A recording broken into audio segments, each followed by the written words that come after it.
بسم اللہ الرحمن الرحیم۔ السلام علیکم۔ Welcome to my YouTube channel horror stories with Gul. اگر آپ کو میری کہانی پسند آئے تو اسے لائک اور شیئر ضرور کیجیے گا اور میرے چینل کو سبسکرائب کیجیے گا۔ تو چلیے شروع کرتے ہیں آج کی کہانی۔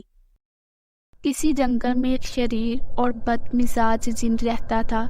نہ جانے کہاں سے آیا تھا اور آ کر اس جنگل میں ٹھہر گیا تھا۔ یہاں اس نے پہلے اپنے لیے گھر بنایا، پھر آہستہ آہستہ پورے جنگل پر قبضہ کر کے پورے جنگل کو اپنی طرح خطرناک اور وحشت زدہ بنا دیا۔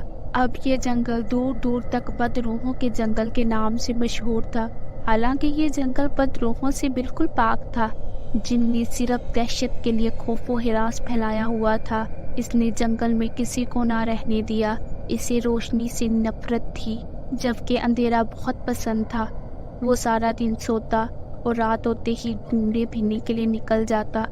وہ انسانوں سے نفرت کرتا تھا، کیونکہ انسان ایک دوسرے سے لڑائی جھگڑا کرتے ہیں، چوری چکاری، قتل اور جھوٹ جیسے بڑے گناہوں میں ملوث ہیں۔ اس لیے وہ انسانوں سے بہت بیزار تھا۔ اس گاؤں کے غریب لوگ محنت مزدوری کر کے اپنا اور اپنے بچوں کا پیٹ پالتے ہیں۔ جنگل کے پاس سے ایک سڑک ایک چھوٹے سے گاؤں کو جاتی تھی۔ یہ تمام لوگ اسی سڑک سے گزر کر شہر جاتے تھے۔ دن میں تو لوگ سکون سے اس سڑک پر سفر کر لیتے، مگر رات کو جن انہیں طرح طرح کی آوازیں پیدا کر کے، روشنی جلا کر، درختوں کو زور زور سے ہلا کر، پتھر برسا کر لوگوں کو ڈراتا، مسافروں کو خوف زدہ کرنا اس کا من پسند کام تھا۔ جن ہونے کی وجہ سے وہ غائب بھی ہو جاتا، شکلیں بدل لیتا اور طرح طرح کی آوازیں نکال لیتا، جن کو یہ سب کر کے بہت لطف حاصل ہوتا اور اس کی تشبیہ ہو جاتی۔ اس جن کی وجہ سے لوگوں نے رات کو سفر کرنا بھی چھوڑ دیا تھا۔ جن ایک دن سڑک کے کنارے اداس بیٹھا تھا۔ وہ خود کو بہت اکیلا محسوس کر رہا تھا۔ وہ کسی راہ گیر کی تلاش میں تھا، کوئی شرارت کرے تاکہ بوریت دور ہو۔ لہٰذا وہ کافی دیر دماغ لڑانے کے بعد ایک نتیجے پر پہنچا۔ اب وہ بوڑھے شخص کا روپ دھار کر بستی میں داخل ہو گیا اور وہیں ایک مکان کرائے پر لے کر رہے گا۔ اس طرح وہ بوریت سے بچ جائے گا اور انسانوں کو ڈرانے میں بھی آسانی رہے گی۔ اگلے ہی دن وہ بوڑھے شخص کا روپ دھار کر بستی میں کرائے کا مکان ڈھونڈ کر رہنے لگا۔ جس مکان میں ٹھہرتا تھا وہاں آس پڑوس سب غریب لوگ رہتے تھے، جو جنگل سے لکڑیاں کاٹ کر اپنا گزر بسر کرتے تھے۔ جن نے کچھ دن خاموش رہ کر سب کے روزمرہ کا جائزہ لیا۔ اب وہ پڑوس کے بچوں کو ڈرانے کے مواقع تلاش کر رہا تھا۔ ایک دن ایک بچہ گھر پر اکیلا تھا۔ جن نے پہلے بلی کا روپ دھارا اور گھر میں داخل ہو گیا۔ وہاں جا کر اپنی اصلی حالت میں آ گیا۔ بچے نے یہ منظر دیکھا تو چیخیں مار مار کر رونا شروع کر دیا۔ ڈرپوک انسان کہہ کر جن بہت ہنسا۔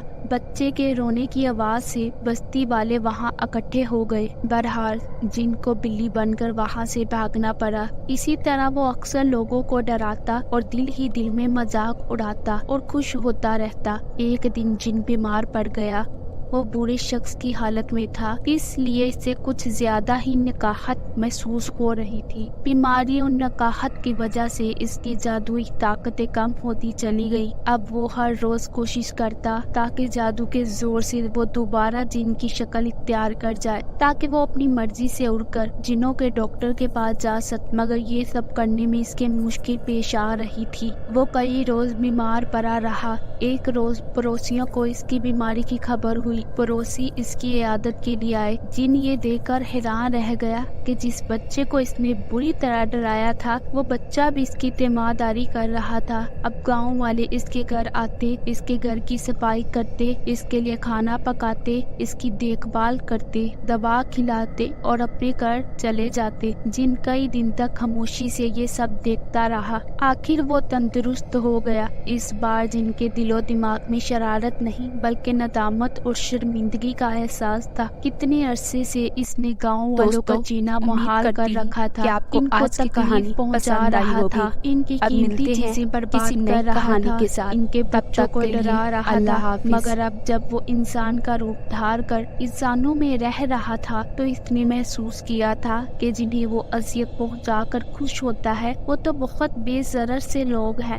غریب اور مسکین ہیں۔ اتنی غربت میں بھی ان لوگوں نے اس کا بہت خیال رکھا، اسے روٹی کھلائی، اس کا سر دبایا، اس کے کپڑے دھوئے، اس کے گھر کی صفائی کی، اس کا بھرپور ساتھ دیا۔ جن اب بالکل صحت یاب ہو چکا تھا، اس رات وہ اپنے کمرے میں اکیلا بیٹھا یہی سوچ رہا تھا کہ انسانوں کے متعلق اس نے جو کچھ سن رکھا ہے وہ یقیناً غلط ہے۔ اس نے فیصلہ کیا کہ وہ واپس اپنی برادری میں چلا جائے گا اور آئندہ کبھی کسی کو تنگ نہیں کرے گا، مگر جانے سے پہلے وہ اپنی اصلیت گاؤں والوں کو ضرور بتائے گا، جس وجہ سے مجھے کئی دن انسان کا روپ دھارے ہی رہنا پڑا۔ مگر اس دوران آپ سب نے جتنی میری خدمت کی ہے میں اس سے بہت شرمندہ ہوں۔ مجھے احساس ہو گیا ہے آپ سب انسان بہت اچھے ہیں، مجھے یقینی طور پر معاف کر دیں۔ میں آپ سب سے ہاتھ جوڑ کر معافی مانگتا ہوں اور وعدہ کرتا ہوں کہ اب کبھی دوبارہ یہاں آ کر کسی کو نہیں ستاؤں گا۔ میں جا رہا ہوں آپ کے گاؤں سے اور اس جنگل سے بھی۔ جن نے یہ کہہ کر سامان اٹھایا اور چل پڑا۔ رک جاؤ، تم ایسے نہیں جا سکتے۔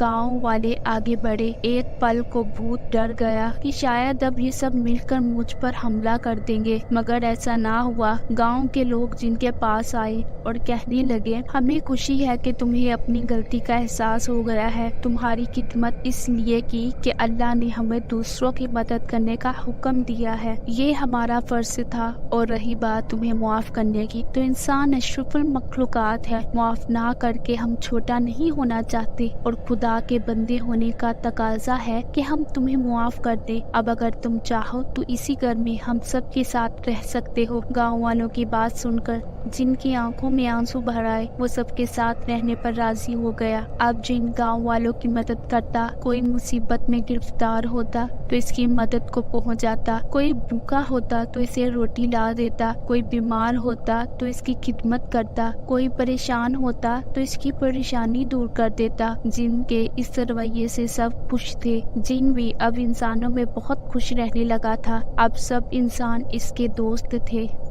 دوستو، امید کرتی ہوں کہ آپ کو آج کی کہانی پسند آئی ہوگی۔ اب ملتے ہیں کسی نئی کہانی کے ساتھ، تب تک کے لیے اللہ حافظ۔